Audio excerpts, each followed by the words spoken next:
Johnson's performance was part of a dominant defensive performance by the Miami Hurricanes defense. Miami forced 2 additional turnovers in a 2,810 victory over Virginia Tech. Sheldrick Redwine also added an interception, and Jonathan Garvin had a forced fumble and fumble recovery of his own. Johnson also led Miami on the night with 6 solo tackles and 7 total. He also leads the Miami Hurricanes defense with 51 total tackles. He has also added 3 pass defended to rank 4th on the team. Johnson becomes the 7th Miami Hurricanes player to earn an ACC Player of the Week award this season. Defensive tackle R.J. McIntosh won last week for his performance against North Carolina. McIntosh had 11 tackles. Johnson is the most experienced player in the Miami Hurricanes secondary. He has 13 career starts. That includes all 13 games this season. Johnson was a part of a Miami Hurricanes defense that had their best game of the season. They held a potent Virginia Tech defense to 299 yards, had 8 tackles for loss, 4 sacks and forced 4 turnovers. Johnson has been the leader of the Miami defense this season.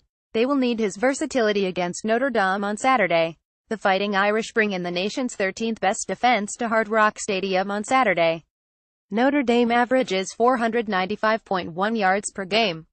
The majority of those yards come on the ground. Notre Dame is 5th in the country, averaging 324.8 yards per game on the ground. Miami should be able to stack the box against Notre Dame, daring them to throw. As they have done all season, look for Miami Hurricanes defensive coordinator to mix up the fronts using stunts and blitzes to try and confuse Notre Dame quarterback Brandon Wimbush. While Notre Dame has been able to rely on its running game for success offensively, they have not had to do it too much offensively this season. The Irish rank 108th nationally, averaging just 170.3 yards per game through the air. Notre Dame has rushed for over 300 yards in 7 games this season. That includes their last 5. If Miami is going to win, Johnson and his defensive teammates are going to have to control the Notre Dame running game. Being able to force the Irish to throw the football will be key.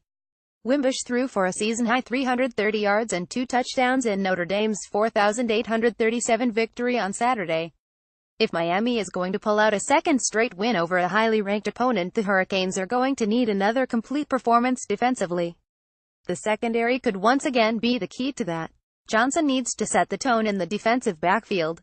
As the safety, he is going to have to continue to force turnovers and support the front 7 against the run.